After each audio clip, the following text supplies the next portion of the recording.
परंपराएं ऐतिहासिक, हिस्टोरिकल, हम यहां से पीछे चलें अपने पूर्वजों में, बहुत से नाम आते हैं भारत के अंदर, बहुत से नाम आएंगे दूसरे देशों के अंदर,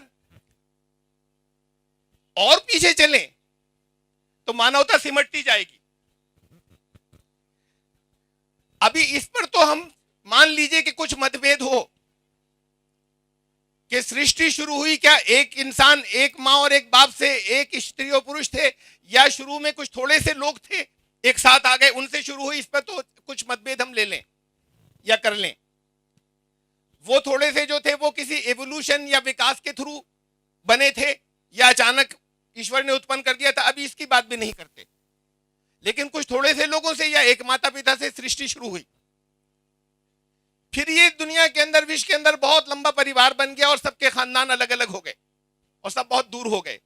तो पूर्वजों में जब हम ऊपर जाएंगे तो कहीं कन्वर्ज करेंगे, कहीं बहुत थोड़े से लोग निकलेंगे जाकर। परंपराएं क्या कहती हैं, ये तो मैंने खाली अभी तर्क की बात की थी।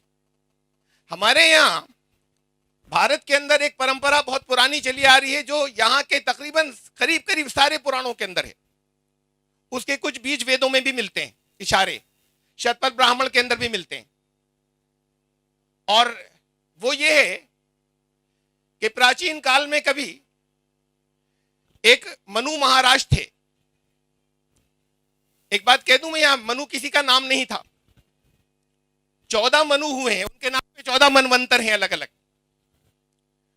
उसमें से वो जिनके समय में विश्व स्तरीय बाढ़ आई थी, महाजल प्लावन वाले Manu, Manu of the deluge, वो परंपरा या स्टोरी की बात हो रही है, प्रमाण इसे भी मत मानिए। लेकिन हम प्रमाणों के, सारी परंपराओं से प्रमाणों के करीब पहुंच रहे हैं अभी। और ये परंपरा ऐसे है जो बहुत से पुराणों के अंदर आई और शतपथ ब्राह्मण में भी आई कि सारे विश्व के लोग पापी हो गए उनके समय में। तो ईश्वर ने कहा कि अब प्रकोप आएगा, जल प्रलय आएगी, पानी की कयामत आएगी, सारा विश्व डूब जाएगा, सबका संहार हो जाएगा, और मनु तुम एक नौका बनाओ, उस पर अपने अनुयायी जो थोड़े से तुम्हारे मानने वाले हैं उनको सवार कर लो, सिर्फ ये बचेंगे, विश्व स्तरीय जल प्रलय होगी, बाकी फिर कोई बचेगा नहीं, कोई जीवित नहीं बचेगा। जानवरों का जोड़ा चढ़ा लो एक एक, ताकि सृष्टि फिर से शुरू हो। पेड़ पौधों के बीज रख लेना। वो बाढ़ आई, जल प्रलय आई, बहुत दिनों तक वर्षा भी होती रही, बहुत दिनों तक धरती से भी पानी उबलता रहा, समुद्र का स्तर ऊपर ऊंचा हो गया, सब खत्म हो गए, सबका संहार हो गया। अब बचे सिर्फ जो कश्ती वाले थे, मनु महाराज और उनके साथ कुछ लोग। भारतीय परंपरा में उन्हें कहते हैं हम, यहां पर उन्हें कहा जाता है, वो जो साथ में कुछ थे सप्तऋषि, यानी 7 नर नारी जो उनके साथ थे, सप्तऋषि। एक प्रश्न तो मैं यहां पर सामने रखता चलूं, फिर मैं कुछ और बात करूंगा। इस परंपरा को मैं दूसरी जगह पर हम तलाश करेंगे, लेकिन एक प्रश्न में लेता चलूं।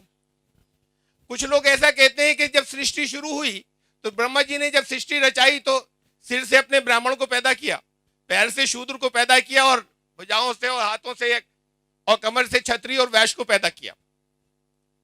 हम नहीं डिस्प्यूट करते, हुआ होगा कुछ लोग अगर मानते हैं तो।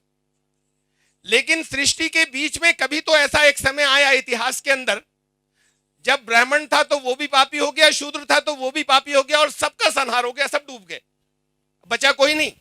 वैश्य भी डूबा, क्षत्रिय भी डूबा, ब्राह्मण भी डूबा और शूद्र भी डूबे, सब खत्म हो गए, सब पापी थे, बचा कौन? मनु महाराज और सप्त ऋषि, 7 नर नारी जो ऋषि थे। अब वहां से सृष्टि दोबारा शुरू हो रही है। जाने दीजिए शुरू की बात कैसे हुई थी, अब सृष्टि वहां से दोबारा शुरू हो रही है। तो अब दोबारा ब्राह्मण कहां से आए और दोबारा शूद्र कहां से आए? अब तो सब ऋषियों की संतान हो गए, अब आए कहां से सब? चलिए मैं फिर इसी परंपरा की बात में करता हूं। ये तो यहां की थी हमारी, यही परंपरा अगर हम किसी मुसलमान यहां पर बहुत से मौजूद है, मैं पूछूं उनसे कि ये किसकी घटना है, कहेंगे हजरत नूह अलैहिस्सलाम की। कुरान शरीफ में उनका जिक्र है, और यही घटना जो है ऐसे ही वहां पर मौजूद है। यही घटना में आप किसी क्रिश्चियन से बात करें, कहेंगे कि ये नोहा की है, NOAH, नोहा की है ये। उस बाइबल के उस हिस्से को जो ओल्ड टेस्टामेंट है जिसमें यही घटना मौजूद है, उसे यहूदी ज्यूस भी मानते हैं और उसे क्रिश्चियन और ईसाई भी मानते हैं। ये सब मिलाकर दुनिया के आस्तिकों के, मैं उन्हें जाने दीजिए कि जो कहते हैं ईश्वर नहीं है, मैं उनकी बात कर रहा हूं जो आस्तिक हैं। उन आस्तिकों की कितनी बड़ी संख्या हो गई, क्रिश्चियन, ईसाई, मुसलमान, हिंदू कहलाने वाले या सनातन धर्मी। ये तीन तो वो हैं जो ऊपर से मैं ले रहा हूं कि जो दुनिया की सबसे बड़ी संख्या है। नंबर 1 पर क्रिश्चियन है इस वक्त जनसंख्या के अंदर, नंबर 2 के ऊपर इस वक्त मुसलमान है, नंबर 3 के ऊपर इस वक्त वो है जो उनके यहाँ हिंदू कहलाते हैं। ये तीनों अभी बाकी हैं, यहूदी, ज्यूस। ये चारों मिलाकर कितने हो गए? सारे आस्तिकों के मिलाकर ये 80% तो हो ही गए। किसी ने कहा 95 होंगे, मैंने कोई परसेंटेज नहीं गिनी है, 80% से ज्यादा हो गए। अब अगर सब जगह ये एक परंपरा चली आ रही है प्राचीन काल से, तो इसमें कोई तो वास्तविकता होगी, कुछ हकीकत होगी। मैं नहीं कहूं, आप नहीं कहिए, इसे साइंटिफिक सबूत मत कहिए, लेकिन अब ये परंपरा भी सब जगह चली आ रही है। खाली नाम का एक अंतर आ रहा है, कहीं नूह है, कहीं नोआ है, और मनु नाम नहीं है, वो टाइटल है। उनका नाम भी आया, भविष्य पुराण में नाम भी आया, उनका नाम है न्यू। ये भविष्य पुराण में ये नाम दिया हुआ है। तो अब न्यू है, नोआ है और नूह है, उच्चारण का अंतर है।